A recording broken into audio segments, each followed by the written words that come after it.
In this week's scoop, I update you with some of the highlights that we've posted across our platforms over the past week.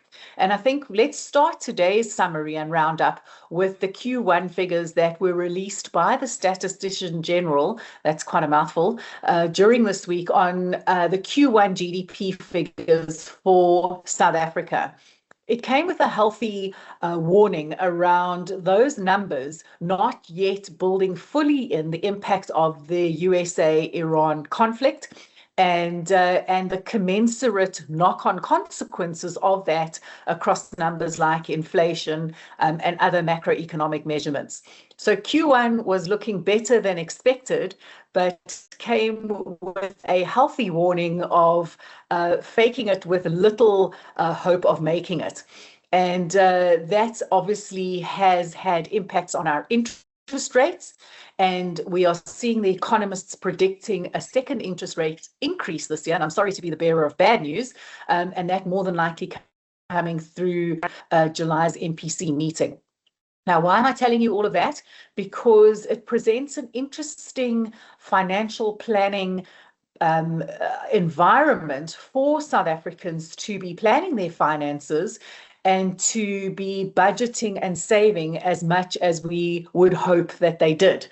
And a lot of the content across EBNet this week has been around individual financial planning, a lot of content around death benefits, tweaking and making sure that your nomination of beneficiaries are clearly stipulated when we're talking about your retirement annuity, around things like how and who inherits your estate in the case of intestate succession, and a lot of commentary around, I think it's because it's Youth Month, that you don't need to be wealthy or have a lot of capital at your disposal before you become eligible, or before financial planning or professional financial planning is actually applicable and will be meaningful to you.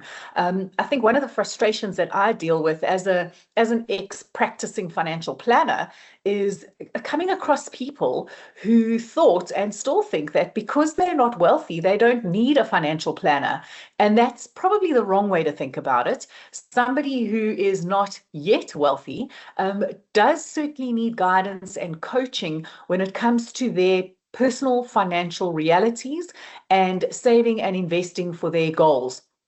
And a lot of the content this week has been aimed at the youth of South Africa and the importance of habits, and the importance of setting a savings and investing framework for yourself early on. And it links into a conversation that I've had with Karine De Silva, and that's on this week's Industry Insights, where we unpacked the group insurance benefits that you and your employees and your clients, if you're a financial planner, may enjoy by virtue of their employment. Karine and I discussed the value of those benefits in terms of the tax deductions that employees and individuals can enjoy, the ability to enjoy life, disability, dread disease, and funeral cover without having to go for medicals. And so we see this incorporation or this inclusion of individuals into insurance products and coverage that they may not necessarily be able to access on their own as individuals, and certainly a comprehensive type of cover that they're not able to access without going for a medical.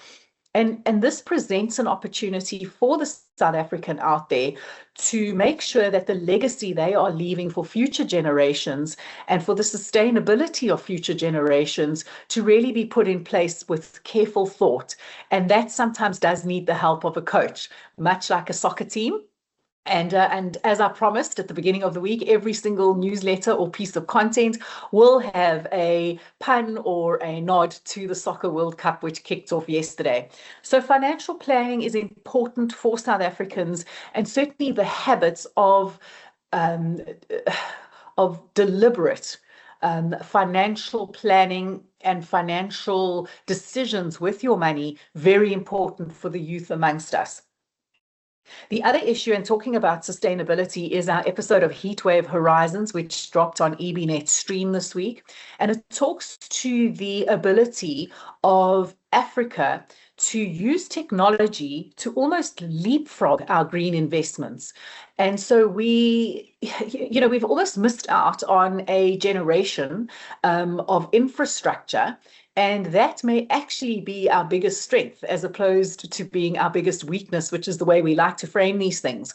But the invitation that I spoke about in last week's Scoop from the finance minister at BATSETA to get involved in infrastructure links in with a climate conversation and what kind of future are we building? And I've just had an exceptionally interesting conversation with next week's exec meet and greet around, is infrastructure and green investing done together with a request or a requirement of investment returns, or are we naive to think that we can have, like Hannah Montana, the best of both worlds? And I'm not going to take any more away from that and encourage you to watch next week's exec meet and greet with an individual who really frames our industry in a very different way. And it is around, his thoughts were, and there's a clue, his thoughts were around framing our industry in what we build for South Africans of today and for the South Africans of the future. And if you think about and link that back to financial planning, it really is around what are you building today with your efforts and your work efforts and the money and capital that comes towards you as an individual. How are you building and how are you planning that for your future generations? And that could be of your family, of your community, or of your country. So Heatwave Horizons, unpacking the opportunity for green investments and talking to the sustainability of the human species. And are we sitting at a moment in time where, as a species, we are crafting, or let's not say actively or deliberately crafting, but sitting by as our own extinction floats literally before our eyes? And it's an interesting conversation and not only a philosophical one, but one where we can get involved. And that talks to the conversation and the summary of BATSETA. Hi, ya pals. Greetings from Sammy. EBNet is proud to bring you top quality content from experts across the financial services industry in South Africa and internationally for free. Your support helps us in doing this. All we ask is that you subscribe to our channel by clicking the subscribe button below. Share this video with others you think will benefit from it. And give us a thumbs up if you are enjoying the content. That way you help us help you. Thank you from the team at EBNet. For more great content, please visit www.ebnet.co.za. Ciao, ciao, and bye-bye. While we talking about death benefits and getting involved, the webinar that will be happening next week with Fairheads Benefit Services is an important one. And certainly a conversation with David Herford, who's the CEO of Fairheads, around not his only, around the interpretation of the pension funds adjudicators' stance of, you can only pay into a beneficiary fund if such and such and such. More around, is that what the pension funds adjudicator intended? Have we interpreted this incorrectly? And is there a different way that Section 37C needs to be applied in retirement funds? Now, 37C, for the financial advisors watching this, if you don't know, is a piece of the Pension Funds Act which limits a member's employment death benefits or their approved cover through their retirement funds. It limits their ability to be able to will that or to be able to instruct the distribution of that.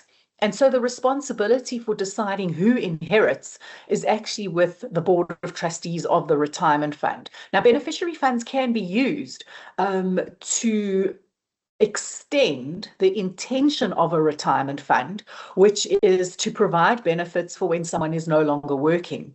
And if we agree that retirement funds are there to assist and to build for people a pool of capital for when they no longer work, then perhaps the same applies to the death benefits emerging from those funds. And perhaps the intention is to acknowledge that and to protect that pool of capital. And David and I and a couple of others on the panel will explore this idea of beneficiary funds and this opportunity that presents to South Africans and to financial advisors to weave this into the advice and into the options.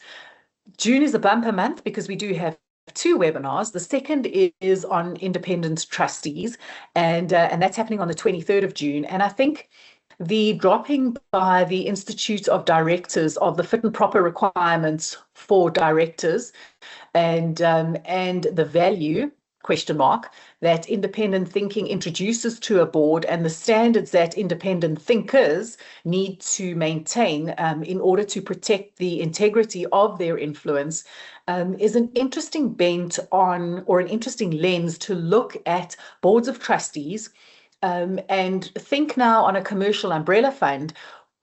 Independent trustees, what is independence? What are we expecting from them? And is there a higher level of trusteeship that is applied to an independent trustee than to a sponsor-appointed, member-elected, or employer-appointed trustee? And so I'm looking forward to unpacking some of that, exploring those thoughts in the context of COFI, and looking at that with someone from the Financial Sector Conduct Authority. Executive or exec meet and greets. I've dropped one this morning. We've published the conversation with Nicola Comninos from Purple Group. And for those perfectionists out there, and present company, of course, excluded, not that perfectionism is a bad thing, but certainly waiting for the right moment before jumping in and just getting started is not a good thing. And Nicola shares some of her life experiences and career experiences, again, which will be very meaningful for the youth out there. You know, the experience of being turned down again and again and again when looking for a job is something that Nicola reflects on. I don't want to take everything away from it, but some of the other lessons, real life lessons that we often look to CEOs and the senior people in our industry and go, oh, it's been easy for them. It really hasn't. And Nicola kindly and very vulnerably shares some of her thinking and some of her experiences. So go and check that out. It is some great content. While you're on EBNet, if you've just clicked on this, while you're on www.ebnet.co.za, subscribe to our newsletter, and you'll see some of my thinking every day as it drops, and really some of the developments that will impact your role as a human capital professional, an advisor, an employee benefits consultant, and some of the other professions, an investment manager, in this world of money and how important money is to be managed carefully and deliberately, either by decision makers who steward money on behalf of others, but also on you as an individual South African, building your wealth and building your financial reality in this country. So go ahead and subscribe to our newsletter. I'd really appreciate that if you did. The link is below. Enjoy the Soccer World Cup. I am going to lie on my couch for much of this almost long weekend and catch some of the highlights, because it is at a very odd time, and given my age, I go to bed early. And yeah, hopefully next week we can share some good news and some interesting stats coming out of that World Cup, and as they lend themselves to good analogies and good examples of what we are trying to build as an industry. Until then.